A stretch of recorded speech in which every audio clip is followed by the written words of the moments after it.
ala umuri dunya wa din. Segala puji bagi Allah Jalla Jalaluh, Rabbul Alamin. Dia yang menciptakan jagat raya ini. Dia yang menguasai alam semesta ini. Dialah yang mengatur turunnya hujan. Dia yang mengatur tumbuhnya biji-bijian. Tidak ada satupun daun yang jatuh, melainkan dengan izinnya. Tidak ada satupun debu yang terbang, melainkan dengan restu Allah Azza wa Jalla.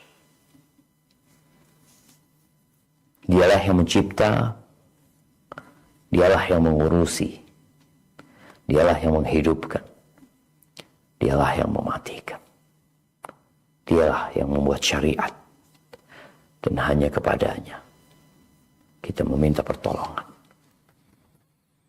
dalam menghadapi urusan dunia kita, apalagi urusan agama kita. Wassalatu wassalamu ala sayyidil mursalin wa imamil muttaqin qaidil ghurril muhajjalin sayyidina wa maulana Muhammadin wa ala alihi wa ashabihi ajma'in. Semoga salawat dan salam senantiasa tercurahkan untuk hamba kekasih Allah, untuk penghulunya para nabi, untuk imamnya orang-orang yang bertakwa, baginda Nabi kita Muhammad alaihi salatu wassalam, untuk keluarga beliau, untuk istri-istri beliau, untuk putra-putri beliau, dan untuk seluruh sahabat Nabi. Semoga Allah meridai kita bersama mereka. Amma ba'd. Jamaah rahimakumullah. Kembali kita berjumpa. Tapi sepertinya ini perjumpaan terakhir kita di bulan Ramadan. Hari ini tanggal 18 Ramadan. Malam ini malam 19. Tak terasa jemaah, kita akan meninggalkan bulan Ramadan. Kita akan masuk ke putaran terakhir. 10 malam terakhir bulan Ramadan. Yang di 10 malam terakhir ini tersimpan satu karunia ilahi yang sangat agung,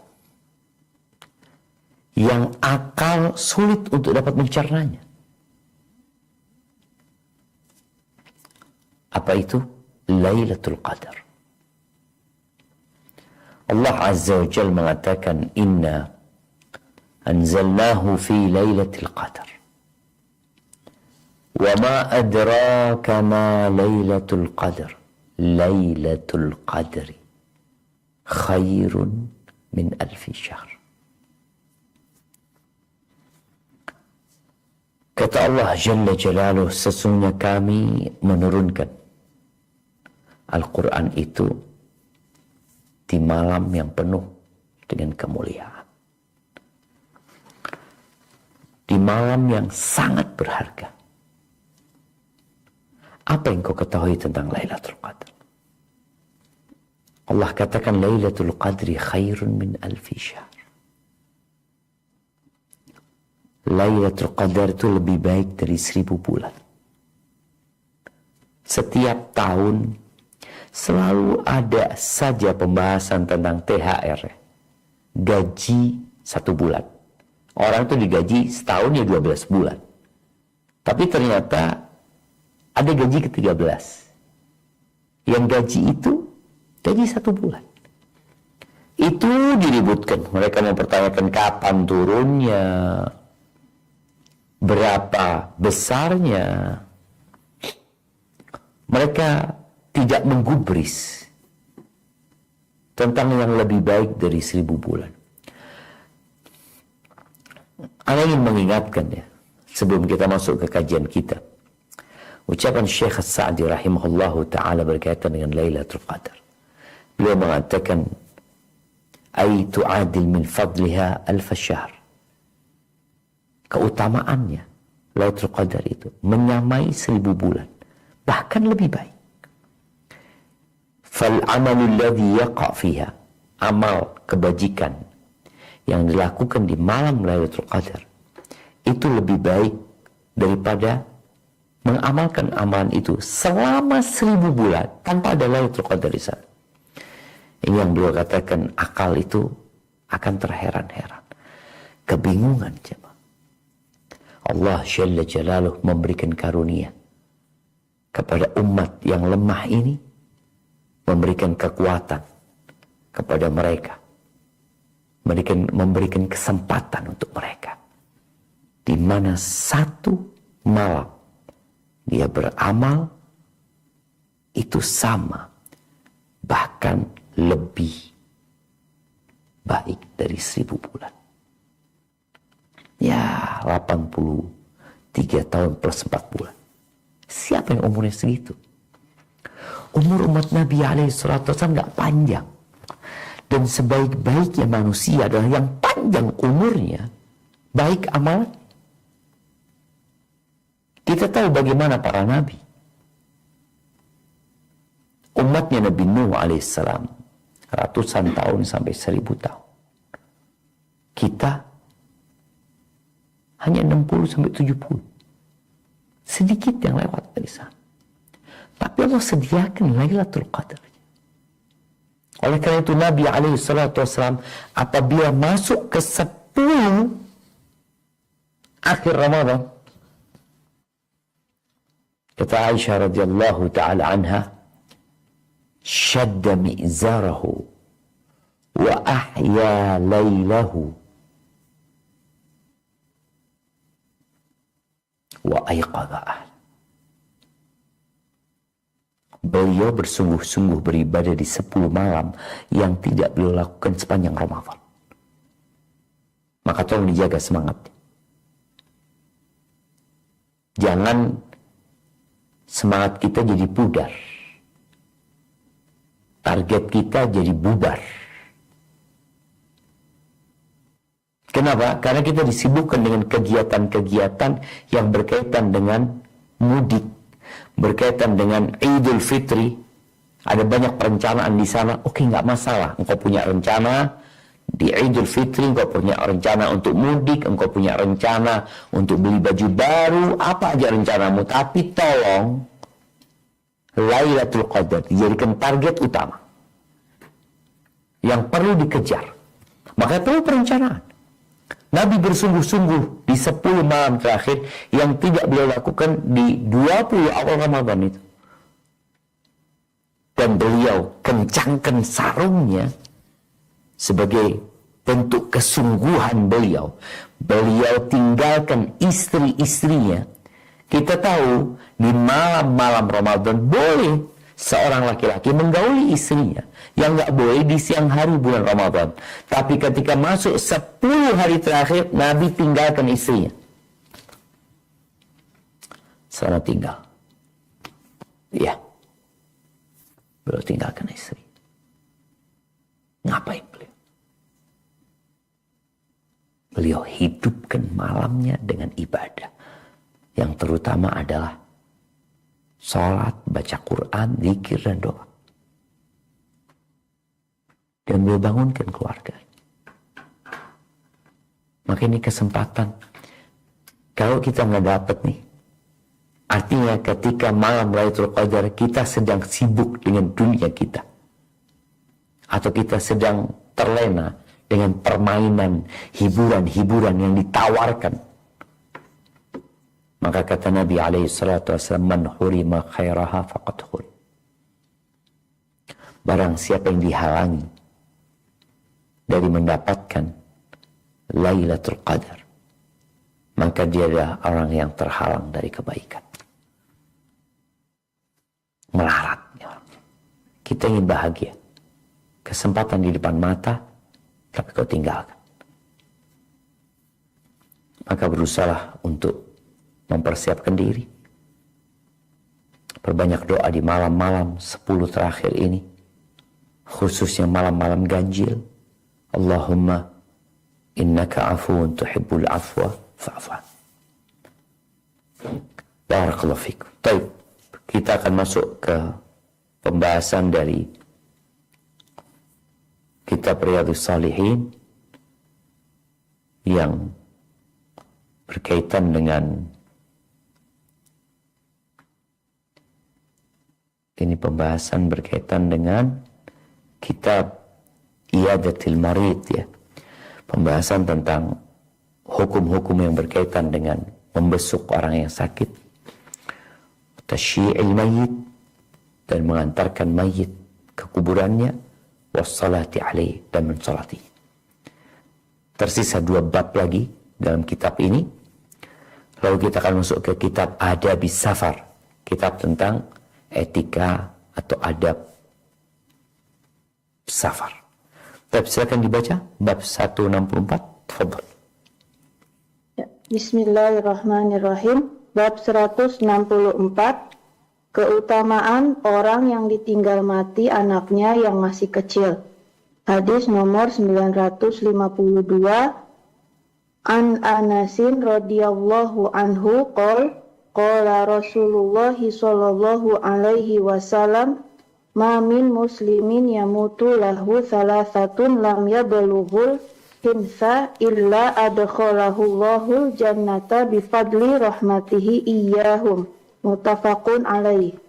Dari Anas radhiyallahu anhu, ia pernah menuturkan Rasulullah Shallallahu alaihi wasallam bersabda, Muslim mana saja yang kematian 3 anak yang belum balik, pasti Allah memasukkannya ke surga berkat keutamaan kasih sayangnya kepada mereka.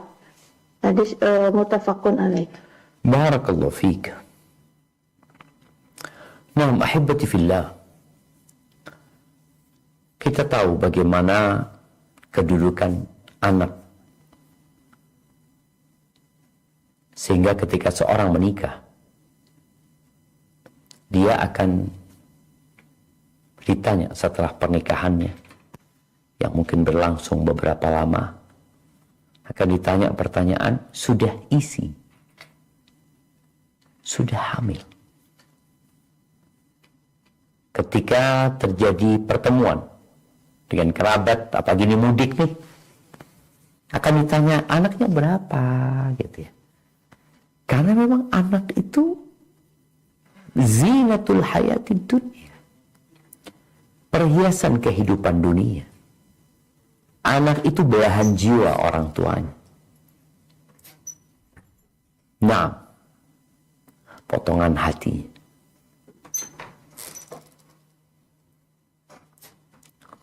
Dan orang tua, gara-gara anak, kadangkala salah langkah dalam hidup ini. Gara-gara kasih sayang dia sama anaknya, kecintaan dia sama anaknya.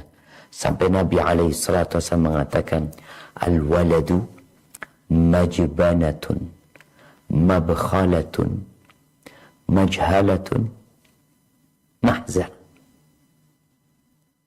Anak itu sumber pengecut, sifat pengecut buat orang tua. Gara-gara anak, orang tua nggak mau berjuang, kesian sama anaknya. Anaknya masih kecil-kecil. Gara-gara anak, orang tua bertindak bodoh. Gara-gara anak, orang tua jadi pelit, jadi bakhil. Dengan dalih hemat, persiapan untuk masa depan anak-anaknya, dan anak menjadi sumber kesedihan buat orang tua. Itu anak. Dan ya, kita diperintahkan oleh Nabi SAW ketika menikah, tidak menikah dengan sembarangan orang, tapi menikah dengan yang bisa memberikan keturunan. Kenapa? Karena Nabi SAW mengatakan, fa inni mukathirun bikumul umam yaumal qiyamah. Sesungguhnya aku ingin umatku banyak pada hari kiamat gitu. Nabi SAW. Tapi anak ini ya nggak bisa orang buat tahu-tahu jadi. Ada yang bertahun-tahun seperti Nabi Ibrahim alaihissalam, ya, 86 tahun baru punya anak. Ada yang umurnya 100 tahun, Nabi Zakaria baru punya anak. Ya. Ada ujian yang diberikan oleh Allah kepada mereka. Ada yang sampai mati juga nggak punya anak. Nih ada orang yang punya anak, ditinggal mati sama anak. Punya anak, ditinggal mati oleh anak. Yang 9 bulan ditunggu. Sang ibu penuh dengan semangat. Dia terus berdoa buat anaknya. Tapi di hari kelahiran terkadang Allah tentukan lain. Itu anak yang ditunggu-tunggu, yang sekarang orang sudah bisa melihat anaknya nendang-nendang. Ya. Tahu-tahu anak itu harus pergi. Tentunya bala ini akan membekas dengan bekas yang dalam di dalam hati. Luka yang mungkin lama sembuh. Tapi apa hendak dikata? Allah katakan wabasyiris sabirin. Berikan kabar gembira kepada orang-orang yang sabar. Alladzina idza asabathum musibatun qalu inna lillahi wa inna ilaihi raji'un. Mereka adalah orang-orang yang apabila terkena musibah, mereka mengatakan sesungguhnya kami milik Allah dan kelak kepada Allah kami akan kembali. Di hadis pertama dalam bab ini, bab keutamaan orang yang ditinggal mati anaknya yang masih kecil. Anak yang ditunggu-tunggu, tahu-tahu mati. Mati karena sakit, mati karena kecelakaan, atau apa saja. Yang jelas anak itu mati. Dan Allah mau menghidupkan dan mematikan. 50.000 tahun sebelum penciptaan langit dan bumi, takdir juga sudah dicatat. Nabi SAW menyampaikan kepada para sahabatnya bahwa mamin muslimin, muslim mana saja, muslim mana saja, artinya mau laki-laki, mau perempuan, yamutu lahu thalath, yang ditinggal mati oleh 3 anaknya. Bicara 3 anak ini, boleh anak laki-laki, boleh anak perempuan. 3-tiganya perempuan, 3-tiganya laki-laki, atau 2 laki-laki, 1 perempuan, 3 di hadis ini. Di masa lalu, subhanallah, matinya anak itu sering. Banyak di desa itu orang punya anak 7, sisanya cuma 2. Ya. Tapi dengan kemajuan teknologi, di mana ada banyak ya hal yang bisa dilakukan agar anak itu sehat, tumbuh besar, walaupun kita tahu ya urusan mati ini ada urusan sama sehat. Di saat teknologi yang begitu canggih, ternyata banyak orang nggak mau punya anak. Ya kadang-kadang ada fitrah yang sudah berubah. Nih, muslim mana saja, ditinggal mati 3 anak. 3. Dan Nabi SAW ditinggal mati 3 anaknya.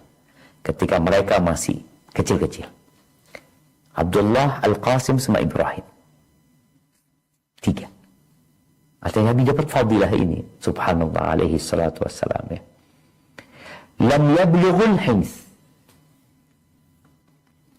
Mereka belum baligh. Al-hins ini maknanya dosa. Jadi anak itu belum dicatat dosanya. Karena kita tahu hadis Nabi SAW, rufi al-qalam an thalat.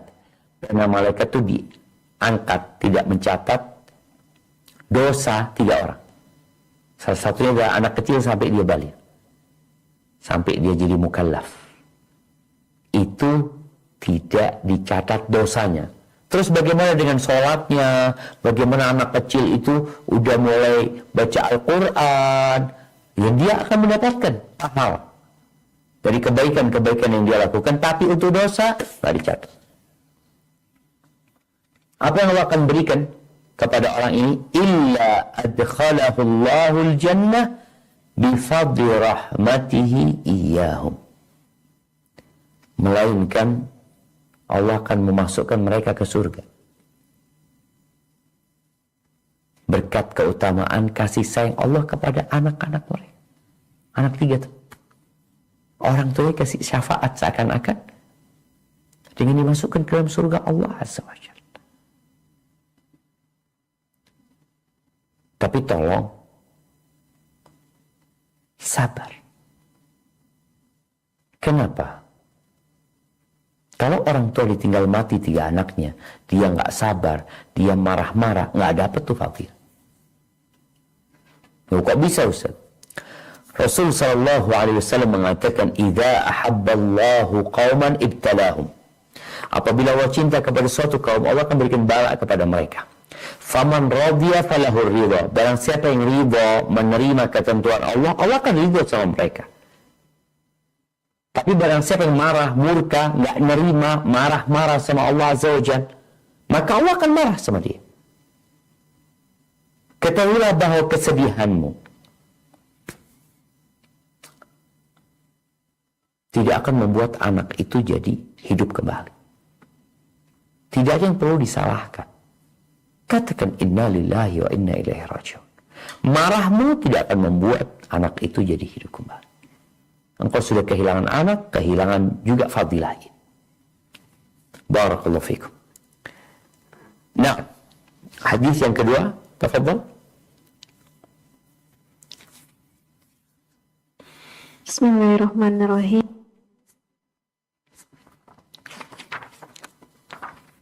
Belum tinggal masih di mute itu?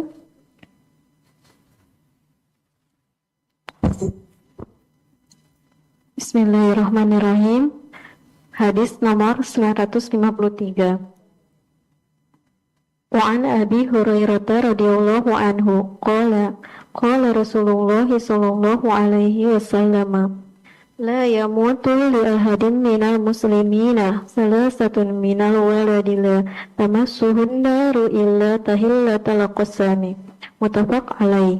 Wa tahillatul qasami qaulullahi ta'ala wa in minkum illa wariduha wal wurudu huwal uburu ala sirati wa huwa jisrun mansubun ala dhuhri jahannama afanallahu minha.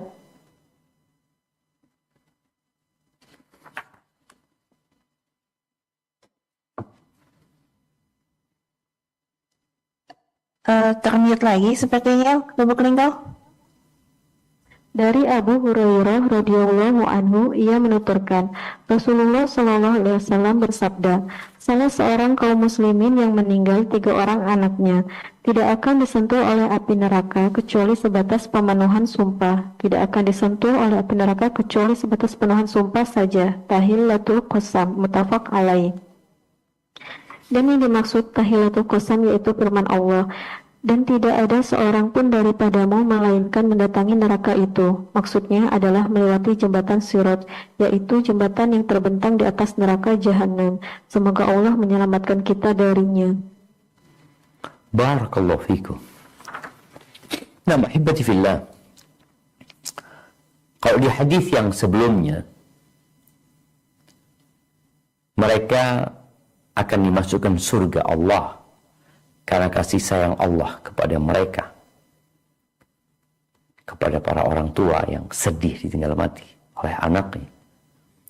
Kalau di hadis yang selanjutnya ini, Rasul sallallahu alaihi wasallam memberikan penjelasan bahwa mereka tidak akan disentuh oleh api neraka kecuali sebatas pemenuhan sumpah saja. Allah itu bersumpah bahwa setiap manusia itu tidak akan masuk surga kecuali melewati neraka. Nih di firman Allah yang di surat Maryam ya, ayat 71, 72, Allah mengatakan wa in minkum illa wariduha. Tidak ada satupun di antara kalian melainkan akan memasukinya. Dan ini maksud dengan wurud itu adalah menyeberangi sirat yang berada di atas neraka jahanam. Semuanya. Sirat itu akan diletakkan di atas neraka jahanam. Kemudian orang-orang akan melewatinya. Dan di beberapa athar disebutkan bahwasanya sirat itu licin, tajam. Ada yang menyebutkan dia lebih tipis dari rambut, lebih tajam dari pedang. Namun mereka melewatinya bukan dengan keterampilan dan keahlian, tapi mereka melewatinya dengan amalan. Segala sesuatu di hari akhir itu biqadri amali. Sebelum mereka melewati sirat, mereka akan dikasih cahaya agar mereka bisa menuju ke sirat, kemudian menyeberang. Ini orang tua yang tinggal mati oleh 3 anaknya yang belum balik, sebagaimana disebutkan di hadis sebelumnya, dia nggak akan disentuh neraka. Karena orang yang melewati neraka itu ada 3. Ada yang selamat tanpa tersentuh oleh neraka. Ada yang tersentuh oleh neraka, tapi dia masih bisa menyeberangi sampai dia selamat di ujung sirat tersebut. Walaupun dia terluka, terbakar, tapi dia selamat. Yang ketiga, ada yang terjatuh dari atas sirat. Ini orang yang ditinggal mati 3 anaknya, subhanallah. Allah kasihan sama orang tua itu. Bagaimana orang tua yang menunggu itu anak, ngajarin itu anak. Ketika anak itu sakit, dia rela tidak tidur. Ketika anak itu lapar, dia rela untuk tidak makan demi anak. Terus anaknya meninggal dunia. Gimana rasanya? Allah gantiin. Jadi semua luka, semua duka, semua kepayahan, semua keletihan akan diganti. Orang-orang yang masuk surga itu mereka akan mengatakan alhamdulillahilladzi adhaba 'annal hazan. Segala puji bagi Allah yang telah mengusir dari kami, menghilangkan dari kami kesusahan, kesedihan, hilang semuanya nantinya. Akan hilang. Maka yang sekarang nih sedang bersedih, ditinggal mati anak-anaknya, mungkin engkau punya kenangan sama anak-anak itu, maka gantilah kenangan itu dengan harapan. Kenangan itu kan masa lalu, harapan itu yang akan datang. Maka gantilah kenangan itu dengan harapan. Harapannya apa? Anak-anak menunggu orang tuanya di surga Allah Subhanahu wa taala. Barakallahu fiik. Baik. Dilanjutkan.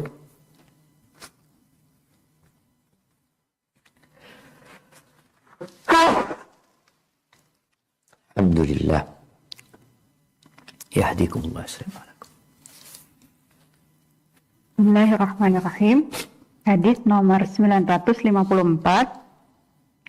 Wa an Abi Sa'idin al-Khudri radhiyallahu anhu qala ja'at imra'atun ila Rasulillah sallallahu alaihi wasallam faqalat ya Rasulullah dhahaba ar-rijalu bihadithik faj'al lana min nafsika yawman na'tika fihi ta'allamna مما علمك الله قال اجتمعنا يوم كذا وكذا فاجتمعنا فأتاهن النبي صلى الله عليه وسلم فعلمهن مما علمه الله ثم قال ما منكن من امرأة تقدم 3 من الولد إلا كانوا لها حجابا من النار فقالت امرأة واثنين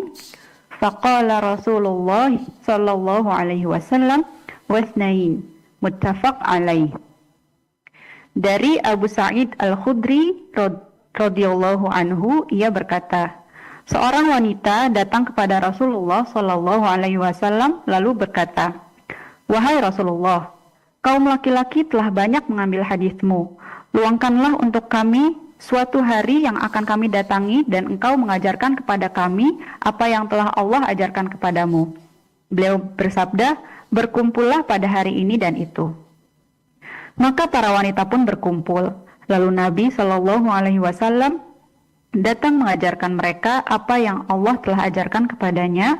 Kemudian beliau bersabda, "Tidak ada seorang wanita pun di antara kalian yang ditinggal mati 3 anaknya, kecuali mereka akan menjadi hijab atau penghalang baginya dari api neraka." Seorang wanita berkata, "Bagaimana dengan 2 anak?" Beliau menjawab, 2 anak juga. Muttafaq alaih. Barakallahu fikum. Ahibati fillah. Ini hadis menunjukkan akan adanya kajian khusus buat emak-emak. Kajian khusus buat emak-emak. Artinya nggak ada bapak-bapaknya, nggak ada. Bagaimana seorang wanita yang datang menjumpai Nabi alaihi salatu wassalam, ya. Ada yang berpendapat bahwa wanita ini boleh jadi adalah Asma binti Yazid bin Sakan. Dia datang mengatakan kepada Nabi alaihi salatu wassalam, "Dhahab ar-rijal bi hadithika." Tuh, para laki-laki telah banyak mengambil hadismu. Atau di riwayat lain katakan, kita kalah sama laki-laki. Karena mereka bisa kumpul sama engkau, mendekat dengan engkau, kita nggak bisa. Terus, ini perempuan tahu dengan fadilah menuntut ilmu. Dia tahu dengan keutamaan belajar ilmu agama. Maka mereka meminta kepada Nabi SAW untuk dikhususkan. Dikhususkan apa? Ya, dikhususkan waktu dan tempat untuk menuntut ilmu. Maka Nabi SAW mengatakan, "Ijtami'na fi yawm kada wa kada." Berkumpullah di hari, di waktu yang sudah ditetapkan. Di riwayat lainnya dikatakan, riwayat Imam Bukhari juga, "Fi makani kada wa kada." Tempatnya juga sudah ditentukan. Di mana mereka kumpul, jam berapa mereka kumpul. Maka tentunya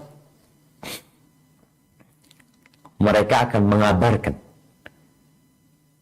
atau perempuan ini, Asma ini akan mengabarkan kepada kawan-kawannya kapan dan di mana mereka ngaji khusus bersama Nabi alaihissalam. Akhirnya mereka kumpul. Datanglah Nabi alaihissalam dan Nabi memberikan pelajaran kepada mereka, memberikan ilmu kepada mereka. Lalu di antara yang beliau sampaikan adalah berkaitan dengan bab yang baru saja kita bahas, bahwa tidak ada wanita yang ditinggal mati oleh 3 anak, melainkan anak-anak itu akan menjadi hijab yang menyelamatkan orang tuanya dari api neraka.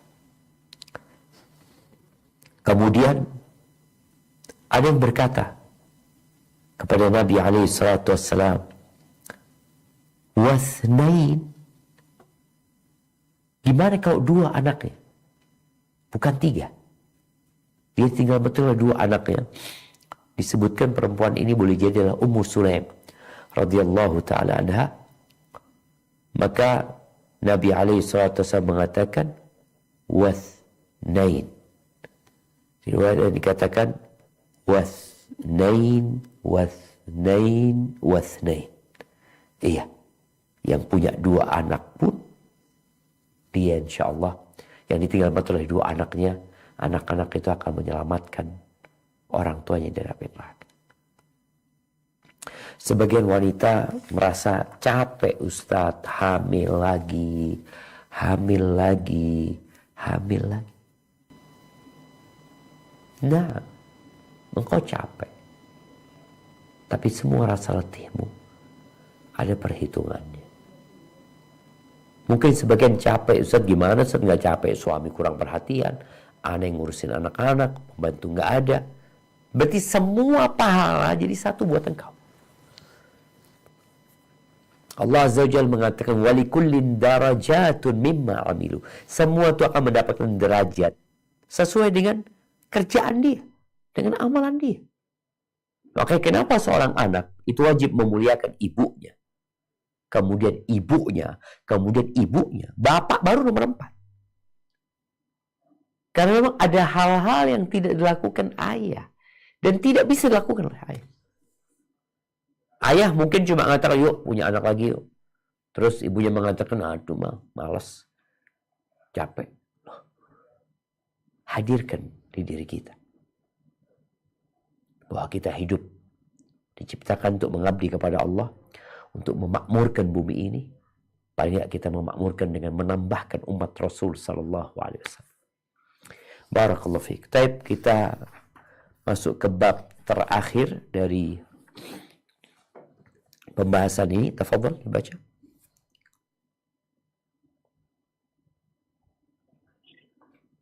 Bismillah, menangis dan takut ketika melewati kuburan dan tempat-tempat dibinasakannya orang-orang zalim, serta memperlihatkan kefakiran kepada Allah dan waspada agar tidak melalaikan hal itu. Hadis nomor 955. Ani ibni Umar radhiyallahu anhuma anna Rasulullah sallallahu alaihi wasallam qala li ashabihi ya'ni lamma wasalul hijra diyara Samud la tadkhulu ala haula'il mu'adzabina illa an takunu bakina fa illam takunu bakina fala tadkhulu alaihim la yusibukum ma asabahum muttafaq alaih. Wa fi riwayatin qala lamma marra Rasulullah sallallahu alaihi wasallam bil hijri qala la tadkhulu masakinal ladzina zalamu anfusahum ay yusibakum ma asabahum illa an takunu bakina. ثم فتع رسول الله صلى الله عليه ثم فتع ثم قطع قنع نعم نعم ثم قنع رسول الله صلى الله عليه وسلم رأسه وأسرع السير حتى أجاز الوادي.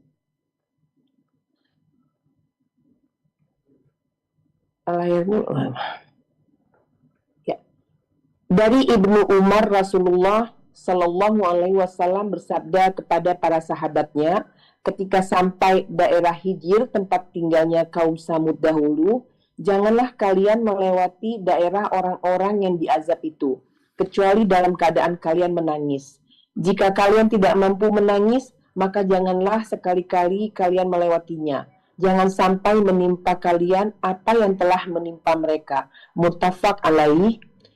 Dalam riwayat lain, Ibnu Umar menuturkan, ketika Rasulullah Shallallahu Alaihi Wasallam melewati daerah Hijr, beliau bersabda, janganlah kalian memasuki tempat tinggalnya orang-orang zolim, supaya kalian tidak ditimpa apa yang menimpa mereka, kecuali jika kalian memasukinya dalam keadaan menangis.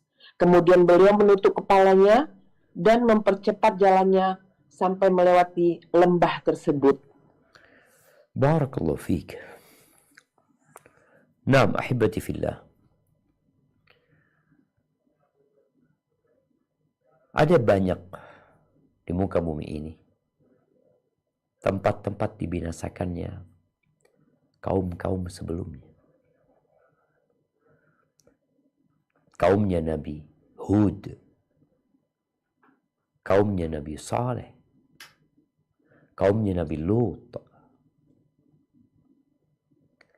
ketika kita melihat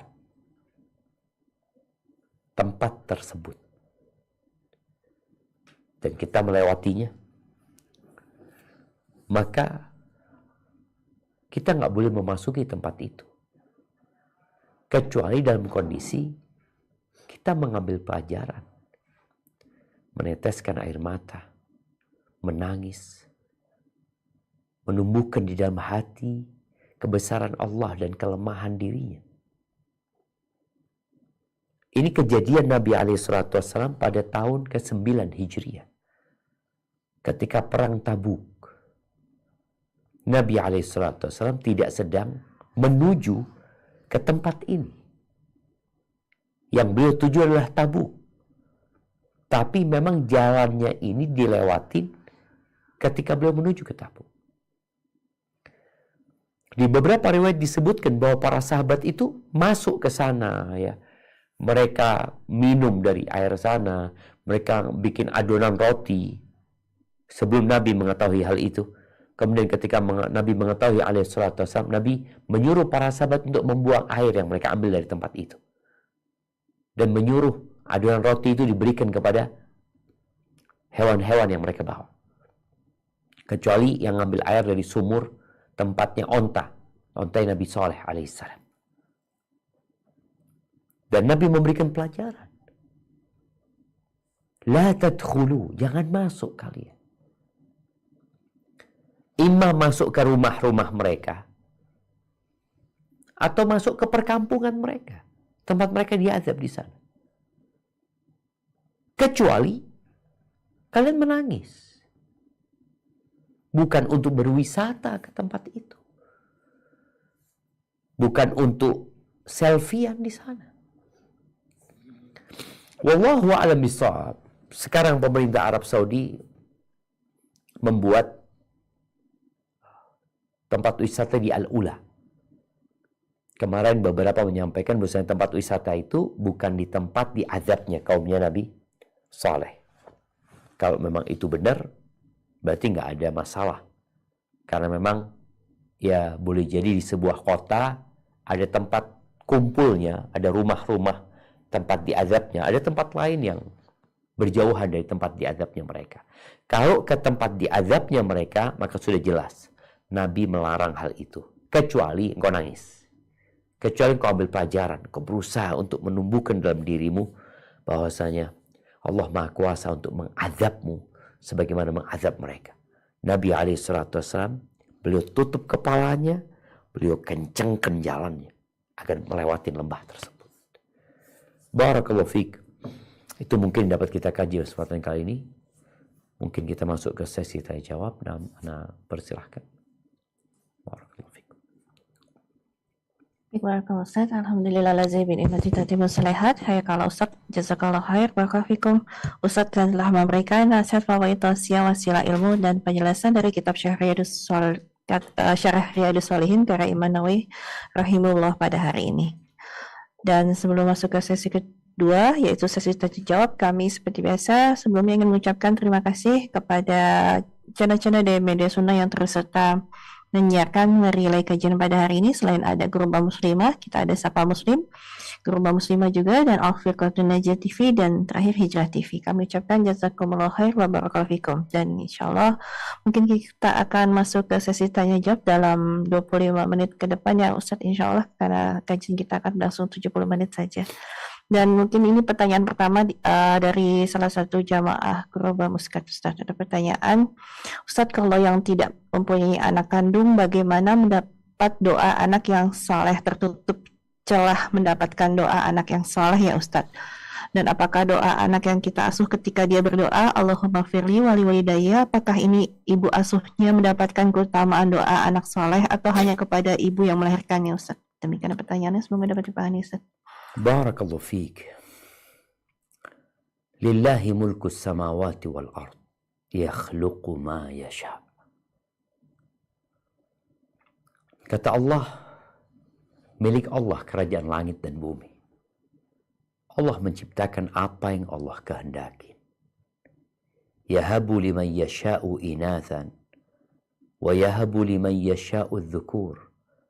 أو يزوجهم ذكرانا وإناثا ويجعل من يشاء أقيما إنه عليم قدير. Sebagian orang Allah kasih anak-anak perempuan semuanya. Sebagiannya anaknya semua laki. Sebagiannya berpasang-pasangan anaknya. Dan sebagian Allah jadikan mandul. Allah Maha mengetahui dan Maha kuasa. Bagaimana ketika kita termasuk yang tidak dikaruniai anak? Di antara orang-orang yang tidak dikaruniai anak itu adalah Aisyah radhiyallahu ta'ala anha, istri tercinta Nabi alaihi salatu wassalam. Putrinya sahabat yang paling dicintai Nabi alaihi salatu wassalam. Hafsah, putrinya Umar, istri Nabi alaihi salatu wassalam. Zainab bintu Jahsh, Juwairiyah. Banyak sekali di antara orang-orang yang mulia yang Allah nggak kasih anak. Sebagaimana kita tahu di muka bumi ini, ada orang-orang yang Allah nggak kasih kekayaan. Sehingga dia nggak wajib haji dan dia tidak pernah haji dalam hidupnya. Dia tidak pernah umroh. Allah menjadikan kehidupan ini ujian. Dan semua sesuai dengan yang sudah Allah tetapkan. Dan kembali kepada pertanyaan, bagaimana dengan orang yang tidak punya anak? Bagaimana dia mendapatkan fadilah? 3 tadi. Orang kalau mati, itu putus amalannya kecuali 3. Sedekah jariyah, ilmu yang bermanfaat, anak soleh yang mendoakan kedua orang tua. Dia nggak punya anak. Berarti ada kesempatan dia dengan banyak sedekah jariyah, wakaf. Ada kesempatan dengan menjadi orang yang berilmu dan mengajarkan ilmunya. Taib, anak kepingin lewat anak, engkau nggak punya anak. Dan anak yang kita asuh, boleh jadi kita punya anak asuh 100. Anak yang kita didik. Sebagian ustadz nggak punya anak, tapi dididik anak. Apakah doa mereka sampai kepada yang mengasuh? Sampai kalau diniatkan untuk yang mengasuh. Ketika dia berdoa, Allahumma gfir lima syaikhina wa asatidatina wa man ahsana ilaina. Ya Allah, ampuni ya Allah buat guru-guru kami, buat ustadz-ustadz kami, buat orang-orang yang berbuat baik kepada kami. Ketika dia membaca doa yang itu dikhususkan buat orang-orang yang berbuat baik, maka masuk. Tapi kalau sekedar membaca doa Rabbighfirli wali walidayya, maka nggak masuk. Karena 2 orang tua adalah orang tua yang melahirkan, ayah dan bundanya. Maka doanya aja yang tinggal anak-anak yang kita asuh itu diajarin bagaimana dia mendoakan kita. Soalnya kalau dia mengatakan Rabbighfirli wali walidayya, maka untuk kedua orang tua yang melahirkan. Tapi kalau mau buat orang tua mengasuh, katakan buat orang tuaku yang telah mengasuhku, mamanya. Karena dia sudah anggap sebagai orang tua, tapi bukan walid, bukan yang melahirkan, bukan yang menjadi sebab keberadaan dia di muka bumi ini. Insya Allah kita tahu bahwa saya doa siapapun, untuk siapapun, selama dia ikhlas memohon kepada Allah, Allah berjanji akan mengabulkan. Ud'uni astajib lakum. Barakallahu fiik. Nah. Baik, barakallahu Ustaz. Tafadhali Ukti Res bisa menyampaikan pertanyaan kepada Ustaz Sunnah. Berikut pertanyaan berikutnya Ustaz. Assalamualaikum, ahsanallahu ilaikum Ustaz. Waalaikumsalam warahmatullahi wabarakatuh. Nah, tafadhali. Ya Ustaz. Saya pernah mendengar pendapat bahwa memiliki anak banyak adalah sunnah, sedangkan mendidik anak adalah wajib. Jika mempunyai banyak anak, namun tidak sanggup mendidik anak-anak tersebut, berarti melalaikan yang wajib untuk yang sunnah. Bagaimanakah dengan hal ini Ustaz? Mohon nasihatnya. Barakallahu fiik. Ahibati fillah. Ada perkara yang tidak bertentangan, maka jangan ditentangkan. Ada perkara yang tidak berlawanan, maka jangan diadu. Kalau bicara anak, Ada orang yang anaknya satu, dia nggak didik dengan benar. Satu anak. Jadi perampok. Satu anaknya narkoba. Kita akan dimintain pertanggungjawaban. Ketika kita punya anak, maka ketahuilah bahwa kita mampu untuk mendidik anak itu. Loh, kok bisa? Ya karena Allah tidak memberikan cobaan kecuali sesuai dengan kemampuannya. Tapi ada orang yang tidak mau. Dari awal dia sudah takut. Oh enggak lah, anak cukup 2 anak aja. Anak cukup 3. Kan punya anak banyak sunnah, mendidik wajib. Bagaimana kalau anak nggak mampu? Kalau engkau nggak mampu, engkau nggak akan dikasih anak banyak sama Allah SWT. Ketika engkau mampu, Allah akan kasih. Tapi yang jadi masalah, ada orang tua yang nggak mau mendidik anaknya. Dia sudah takut, sudah khawatir sejak awal. Padahal ilmu dia punya, kemampuan dia punya, kita boleh membuat jarak antara kelahiran anak itu. Karena anak nggak punya pembantu, anak insya Allah setelah anak ini sudah bisa jalan, bisa udah lepas dari jusu, insya Allah anak akan punya anak lagi. Jadi ketika seorang mengatakan nggak mampu, kadang-kadang bukan nggak mampu, nggak mau dia. Repot, ruwet. Dan cara paling utama mendidik anak itu adalah dengan memperbaiki diri kita. Dengan mendekatkan diri kepada Allah Azza wa Jal.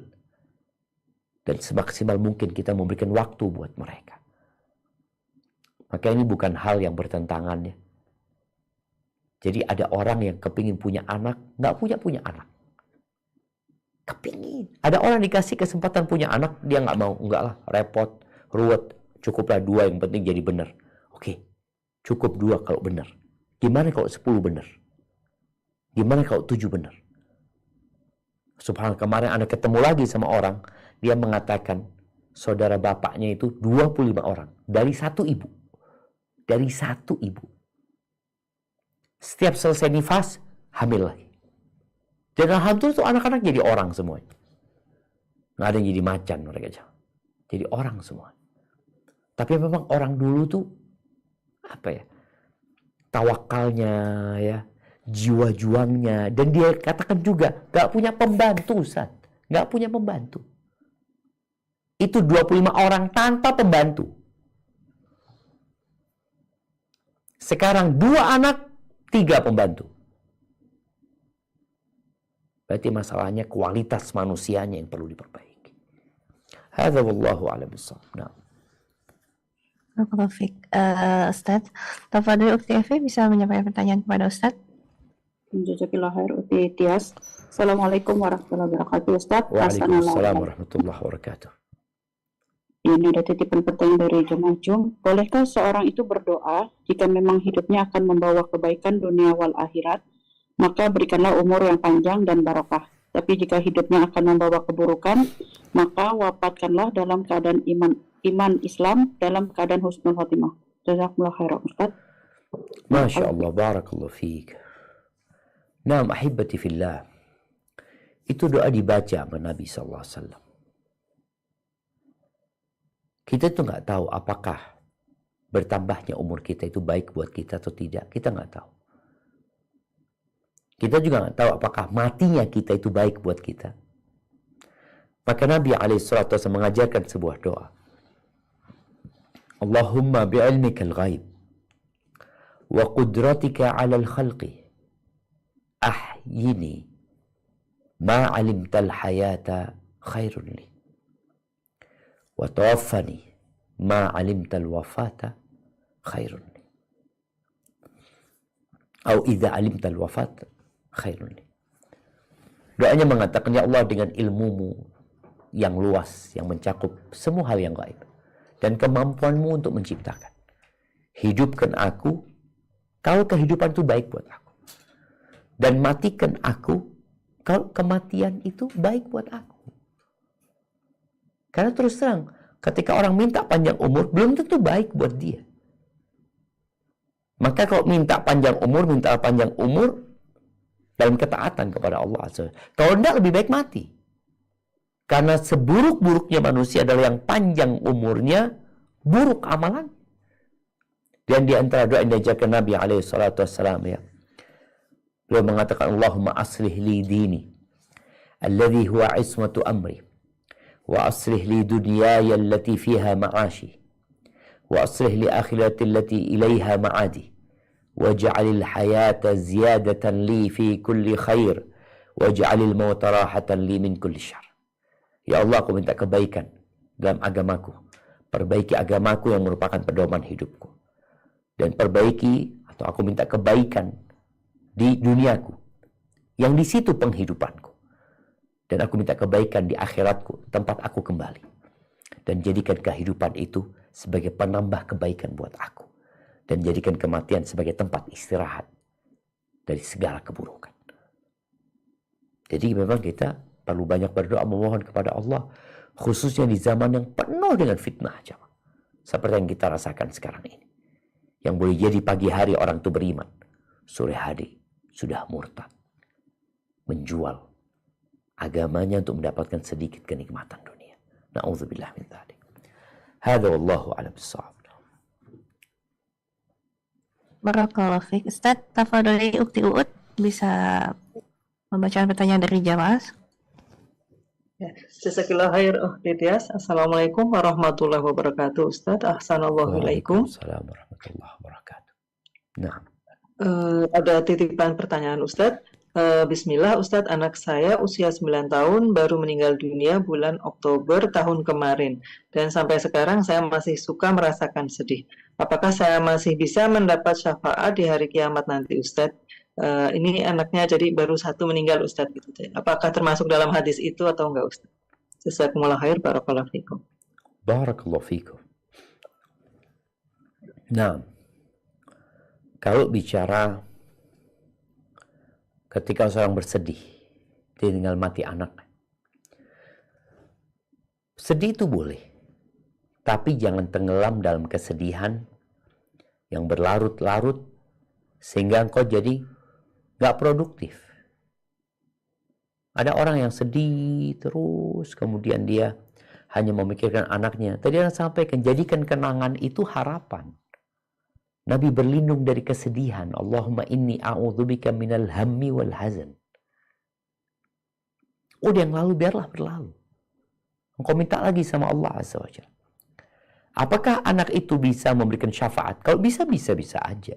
Tapi memang hadisnya yang berkaitan dengan anak itu, Nabi SAW menyebutkan 3.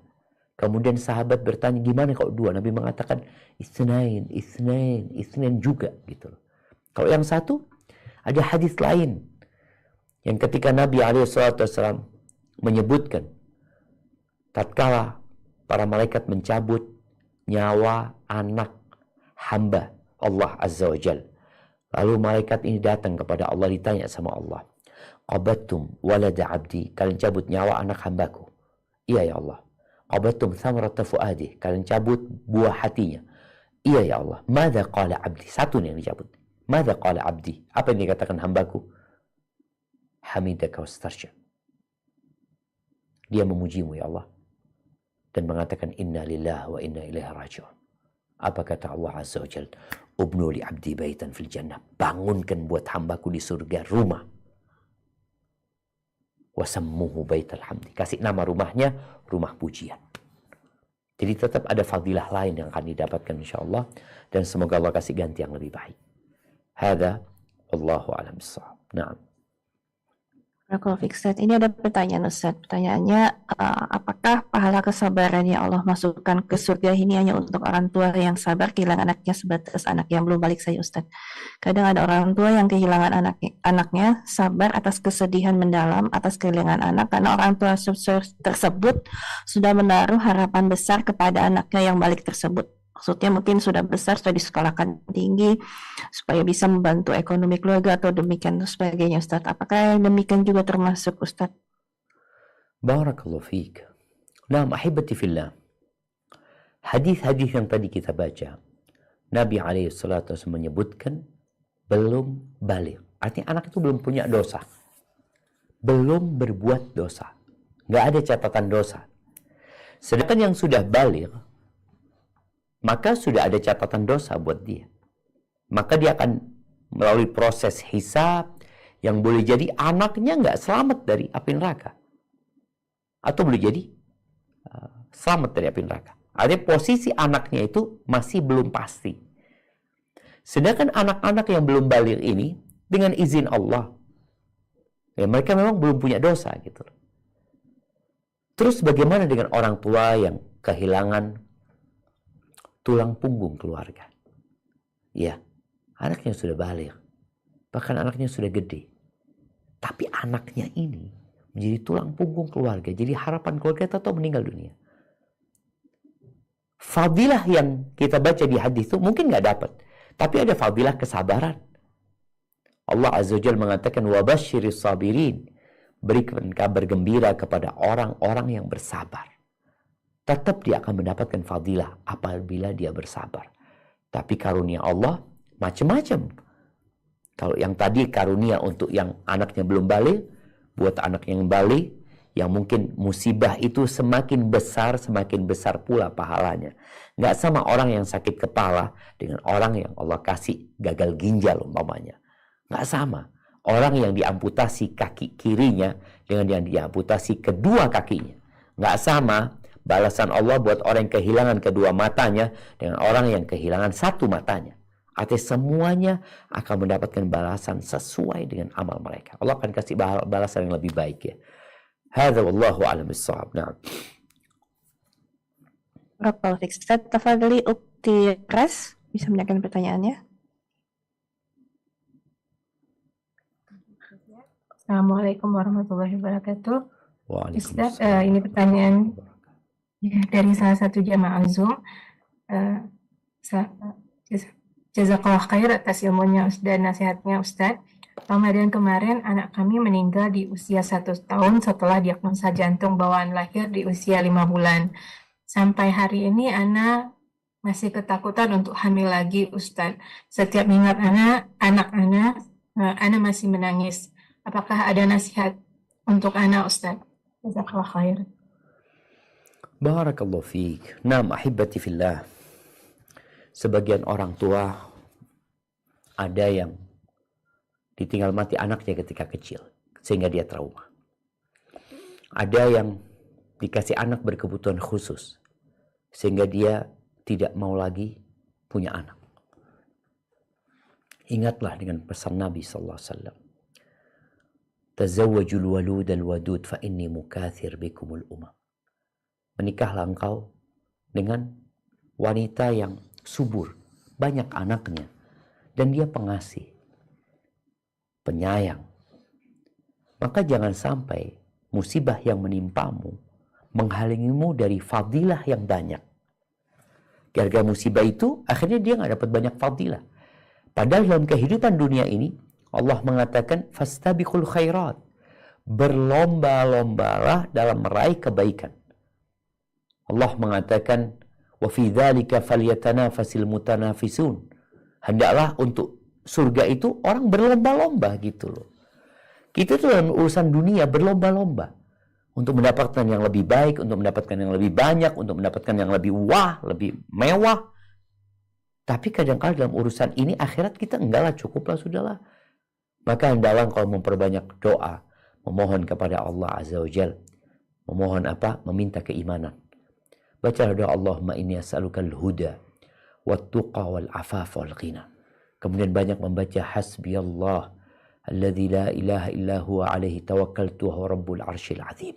Serahkan sama Allah dan kemudian mulai program lagi untuk punya anak dalam rangka memperbanyak umatnya Nabi alaihi salatu wassalam.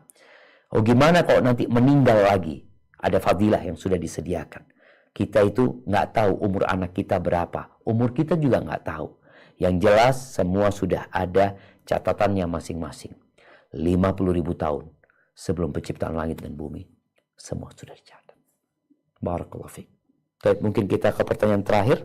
Tafadhali. Pertanyaan terakhir, Ustaz. Tafadhali Ukti Evi bisa membaca pertanyaan dari jamaah Zoom. Jazakillah khair Uti Tias. Assalamualaikum warahmatullahi wabarakatuh, Ustadz. Ini ada dua Waalaikumsalam pertanyaan warahmatullahi. maju, Ustadz. Eh, Bismillah, izin bertanya, Ustadz. Ana ada titipan pertanyaan, memiliki teman anaknya meninggal di usia balik, namun anak tersebut kadarullah berkebutuhan khusus. Apakah sama statusnya dengan anak yang belum balik hikmahnya? Dan pertanyaan kedua, Ustadz, kemudian ada seorang anak sudah berpacaran dan sudah berbuat perzinahan. Hukum syariat untuk yang belum menikah adalah dicambuk dan diasingkan selama 1 tahun. Namun bagaimana hukuman di zaman sekarang ini karena tidak memungkinkan untuk dicambuk?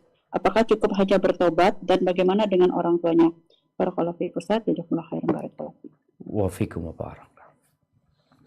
Ya, untuk pertanyaan yang pertama tadi, orang itu Ya, Ustaz. tidak akan dicatat amalannya dalam 3 kondisi. Belum balik, akalnya tidak ada bersama dia. Yang ketiga, tidur.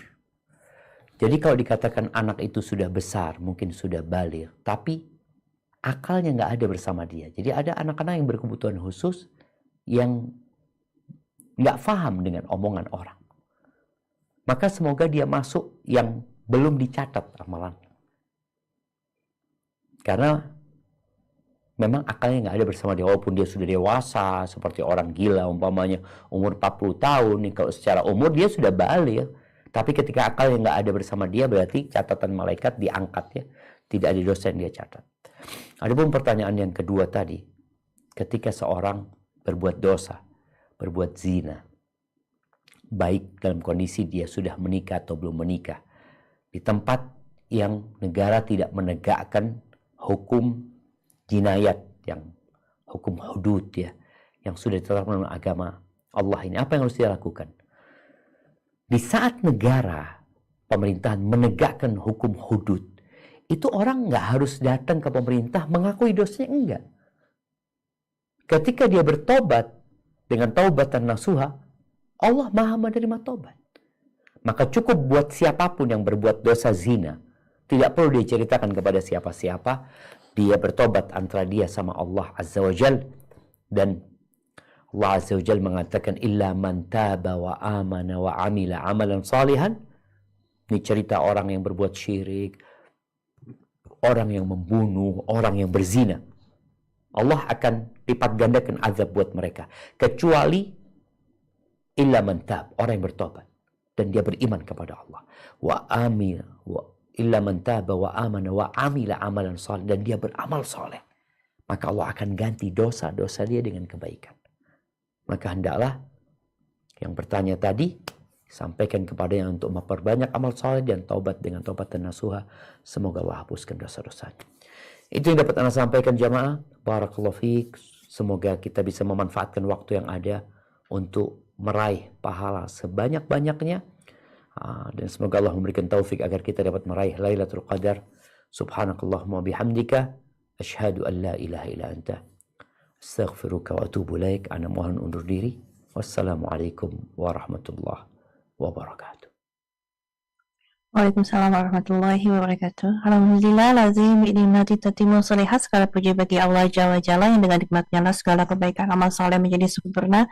Nah, berakhir kajian hari ini kami Grup Mbak Muslimah mengucapkan jazakumullah khair atas partisipasinya di kajian kali ini, baik yang mengikuti secara online Zoom dan juga offline, dan juga terutama untuk kajian yang sudah berpartisipasi untuk bertanya. Semoga Allah Ta'ala memberikan keridhoannya melalui pertanyaan Antuna agar bisa memberikan ilmu manfaat dan diamalkan juga bagi yang lain ikut serta mendengarkannya sebagai amalan pemberat untuk Antuna kelak. Amin Allahumma amin. Kembali kami mohon diingatkan jika ada pertanyaan yang belum sempat tersampaikan kali ini mungkin di kesempatan selanjutnya insya Allah karena keterbatasan waktu dan sebagainya, dan bisa diingatkan kembali di kajian berikutnya di kesempatan yang sama insya Allah setelah Ramadan, di tiap pekan kedua dan keempat tiap bulannya. Atau mungkin jika ada pertanyaan yang mirip bisa ditemukan juga jawabannya di Lorong Faradisa atau channel resmi Ustadz lainnya, ataupun juga pada kajian kita sebelumnya. Jadi jangan lupa untuk memfollow SCB Channel dan juga Lorong Faradisa sebagai afiliasi dari SCB Channel. Dan sebagai informasi, selain kajian Riyadhus Shalihin, kita juga memiliki kajian-kajian lainnya, itu ada 2 kajian muslimah, yaitu hari Rabu kajian kitab Adawa dengan Ustadz Ahmad Zainuddin Al-Banjari Hafizahullah Ta'ala, dan bergantian pekan dengan kajian kitab Umdatul Mar'ah atau 100 hadis lain, 100 hadis landasan hukum wanita khusus ummahat insyaallah pada hari Rabu bersama Ustadz Rizal Yuliar Putrananda hafizahullah taala, dan sekaligus juga kajian keluarga bersama Ustadz Firanda membahas syarah kitab Syama'il Muhammadiyah di tiap hari Jumat pukul 13.30 waktu Indonesia Barat insyaallah. Kajian-kajian tersebut akan mulai kembali dilaksanakan setelah Ramadan insyaallah. Dan jika ada pertanyaan seputar muamalah atau fikih lainnya atau yang lainnya bisa ditanyakan pada kajian-kajian tersebut yang mungkin lebih berkesesuaian dengan tema-temanya. Dan untuk informasi waktu detailnya bisa disimak melalui platform digital seperti YouTube, Meta Platform Kurba Muskat atau Kurba Muslimah Muskat. Jadi jangan lupa untuk mendaftar, mengikuti, menyukai, dan membagikan media sosial kami tersebut. Juga untuk menekan tombol pengingat agar terupdate dengan kajian-kajian lain yang juga insya Allah berfaedah. Dan mohon dibukakan pintu maaf atas segala kekurangan pada penyelenggaraan kajian. Jazakumullah khairan. Insyaallah. Wassalamualaikum warahmatullahi wabarakatuh. Insyaallah kita ketemu lagi jamaah. Ada izin tutup.